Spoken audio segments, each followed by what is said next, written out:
Bueno, ayer casi llegamos a las 1000 víctimas mortales del COVID-19. Llegamos a 999 defunciones, 3.345 muestras procesadas, con 841 casos nuevos en un día. 6 fallecidos, como ven ustedes en el full screen, 999 muertos en total. Registrados, esos son los que han sido registrados.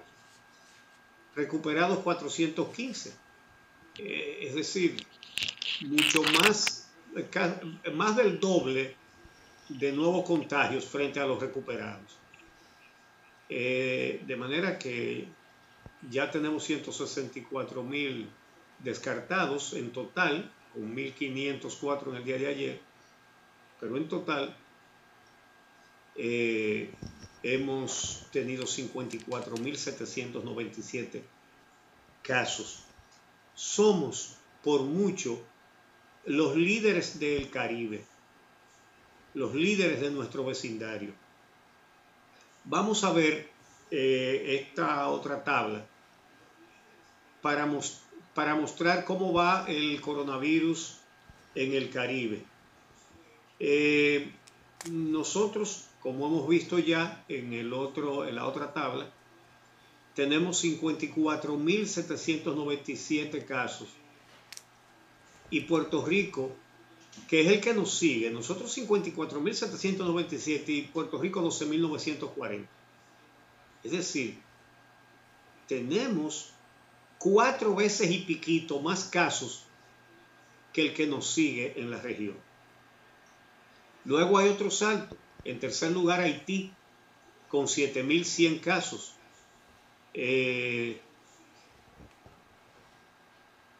Tenemos 8 veces más casos que Haití. 7 por 8, 54. 56. Sí, bueno. Tenemos 8 veces más casos que Haití. Y ni qué decir de Jamaica, que solamente ha registrado 810 casos. En cantidad de víctimas mortales, como señalamos, estamos a 1 de 1000. Y el que nos sigue es Puerto Rico con 180 casos. Con 180, pero mire, ahí se me quedó Cuba. Cuba casi no tiene casos. Ayer no tuvo ninguno y tiene muy pocas muertes también. Pero fíjense, Puerto Rico 180 casos, Haití 151, mientras nosotros, muertes, mientras nosotros tenemos 999 y Jamaica 10 muertes. Aquí no hemos querido escuchar las dramáticas palabras del secretario general de la Organización Mundial de la Salud, del señor Tedros, quien lo dijo para que lo entendiera todo el mundo, pero aquí no lo hemos entendido. Sus palabras textuales fueron: mi mensaje a todos los países es pruebas, pruebas, pruebas. El asunto de no hacer suficientes pruebas es que andan muchos contagiados, contagiando gente a su vez, sin que nadie lo sepa. ¿Cómo tener control de una pandemia en una circunstancia como esa? No hay control, porque nadie sabe cuántos andan contagiando. Y usted habla hoy con una persona y tú dices, bueno, él está sano. Bueno, no tiene síntomas, pero puede tener el virus. Y hay personas que tienen el virus y ni cuenta se dan. Hay gente a la que eso le da de una manera muy benigna. Y entonces usted dice, pero yo no he hablado con nadie infectado. ¿Qué sabe usted?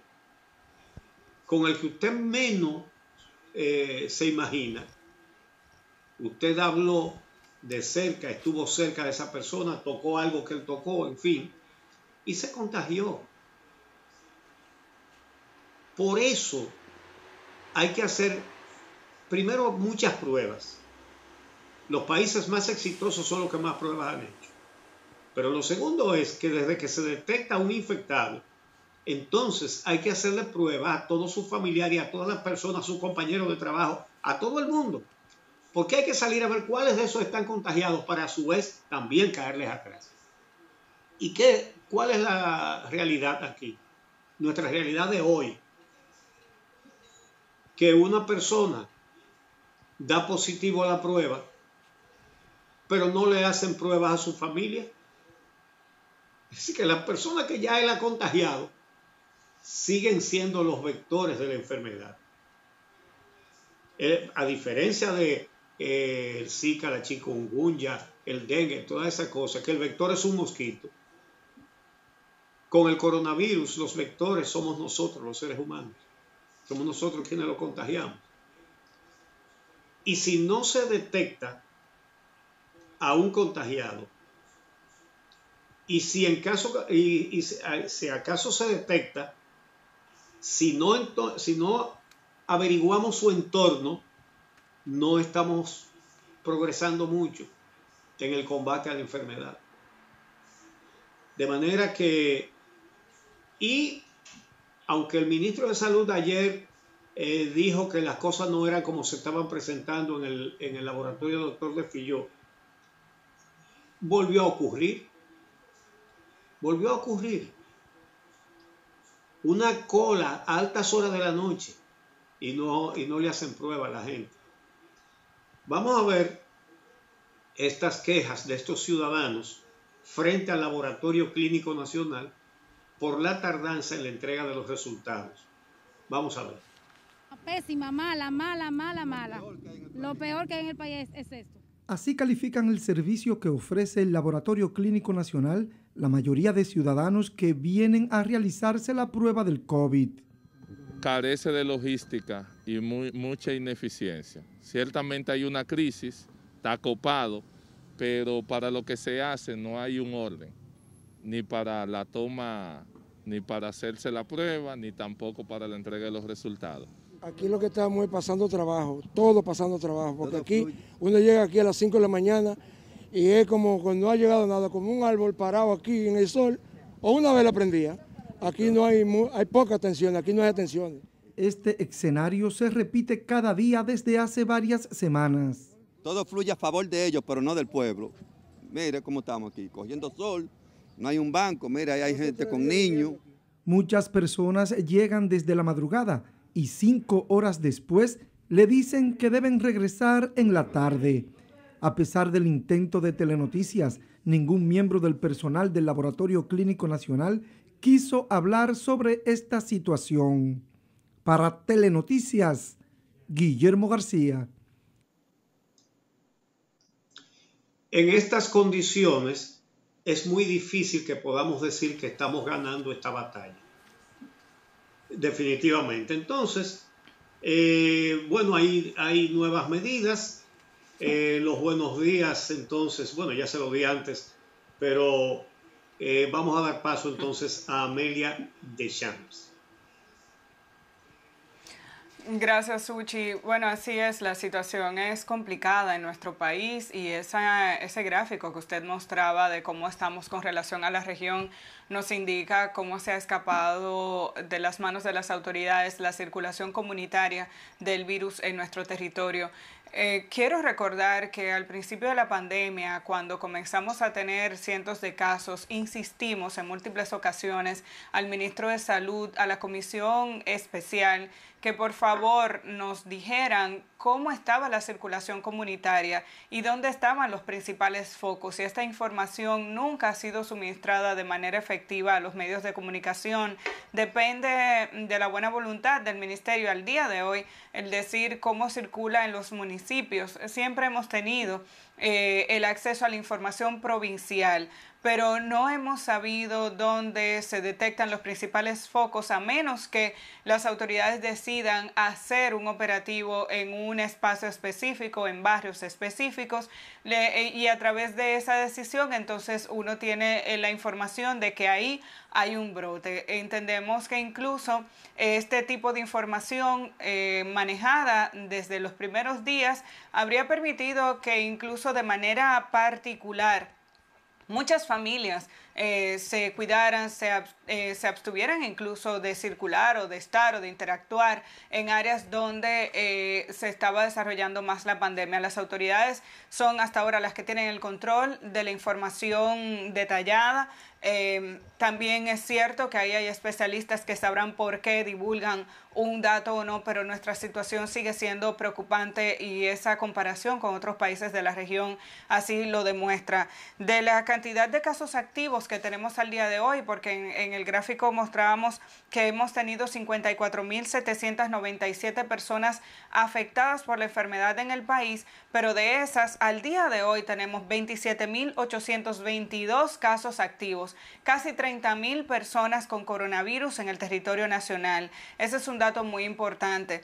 También es importante decir que de esas 3.652 están en los hospitales públicos o privados de nuestro territorio y continúan incrementándose las unidades, las camas disponibles, se han inaugurado nuevos hospitales, se está tratando de facilitar la atención a los pacientes, pero el día de hoy la situación de los pacientes en República Dominicana es distinta a la que teníamos hace 2 meses. Por eso es importante cuidarse. Estamos hablando de que hay 24.700 personas positivas al coronavirus que están recibiendo tratamiento a nivel domiciliario.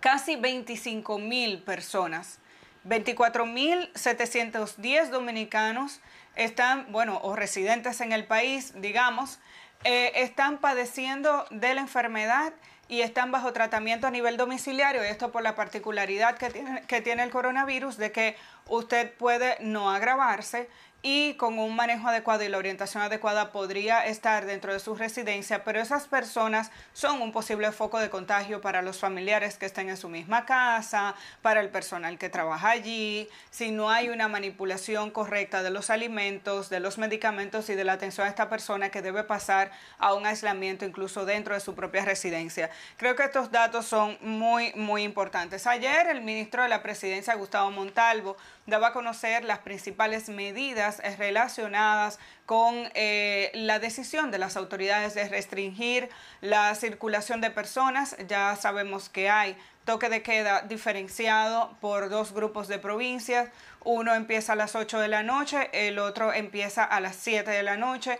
Evidentemente empieza a las 7 en los lugares de más contagio. También podemos observar que entre las provincias donde empieza el toque de queda a las 8 de la noche, también hay muchas provincias dedicadas a la agricultura, que es un sector y un segmento económico que hay que cuidar para garantizar la alimentación de la gente. Y cuando el toque de queda empieza muy temprano, los trabajadores de la tierra se habían quejado de que tenían que terminar su jornada, prácticamente estaban haciendo media jornada porque tenían que terminar muy temprano, porque si no, los trabajadores no se podían trasladar hacia sus viviendas, que en muchas ocasiones quedan lejos del lugar donde trabajan. Vamos a ver este resumen de las principales informaciones o decisiones que anunció el gobierno central comenzarán a entrar en vigencia a partir del día de hoy. ¿Qué queda abierto y qué no?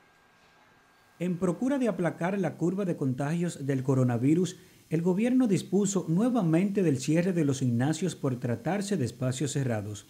Además, deben de permanecer cerradas las galleras, colmados y lugares de expendio de bebidas alcohólicas, por lo que toda venta debe de hacerse únicamente para llevar.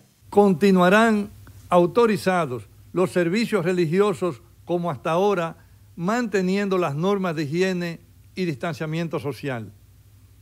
Recordamos que las aglomeraciones y las reuniones de grupos de personas en un espacio cerrado están restringidas. Se vigilará especialmente que no se produzcan aglomeraciones en plazas comerciales. De la misma forma, se limita el uso de transporte público y privado de pasajeros al 60% de su capacidad para minibuses y autobuses, tanto urbanos e interurbanos, trenes y el teleférico. Como medida adicional, los restaurantes pueden seguir operando en la modalidad de entrega a domicilio, además dar servicios en espacios abiertos como terrazas. y en los interiores operar con las puertas y ventanas abiertas, manteniendo siempre 2 metros de distancia entre cada mesa. Todas las actividades comerciales continúan los horarios diferenciados establecidos anteriormente a las 7, 8 y 9 a.m. Y se recuerda que los negocios que pueden laborar por citas, tales como salones de belleza, consultorios médicos, deberán permanecer en esta modalidad. Por su parte, las fronteras terrestres del país continuarán cerradas, excepto para el transporte de mercancías. El ministro de la Presidencia indicó que hasta nuevo aviso quedan cerrados los balnearios y piscinas públicas, aunque sí se estará permitido el acceso a las playas respetando las medidas de distanciamiento. La especificidad de las medidas restrictivas se basaron en mapas de calor presentando las 15 principales provincias con positividad a COVID-19 más alta. Gustavo Montalvo señaló que el gobierno está empleando todas las herramientas y capacidades para proteger la vida de los y las dominicanas, además de apoyar a las familias ante el impacto económico que están sufriendo a consecuencia de la pandemia. Para Telenoticias, Gregory González. Bueno, este resumen de Gregory está bastante completo. Hay que decir que muchos negocios en nuestro país hicieron grandes inversiones preparándose para las fases 3 y 4, que son las que prácticamente estábamos viviendo recientemente. Aunque nunca se anunciaron formalmente, el hecho de que se abriera el turismo y que se abrieran los restaurantes, eran medidas que estaban contempladas en las fases 3 y 4 y continúan abiertos hoy en día los aeropuertos de nuestro país y el turismo no se ha cerrado. No obstante eso, hay que decir que representa un riesgo para cualquier comensal el ir a uno de estos establecimientos, aunque sabemos que han tomado muchas medidas, se han hecho inversiones. Para un restaurante que tenía 20 mesas, probablemente hoy día tiene 10 porque tiene que distanciarlas y ponerlas a 2 metros. Sabemos que hay un interés y una intención de trabajar con su personal para que todo el mundo cumpla con las medidas, pero no deja de ser un riesgo real el trasladarse a estos espacios públicos a consumir. Muchos de los restaurantes del país han estado ofreciendo servicios de alimentos, comidas para llevar, y esto les ha permitido, digamos que, sobrevivir. Pero sabemos que esa cantidad de ingresos no es suficiente y podemos entender incluso el reclamo de la Asociación de Restaurantes cuando habla incluso del impacto que tiene el que se haya implementado ahora un toque de queda a las 7 y 8 de la noche, porque muchos no solamente ofrecen alimentos al mediodía, sino que también con la cena reciben ingresos adicionales. Este es un gran desafío. Es muy difícil decirle a la gente que pare la labor de aquella de la que vive.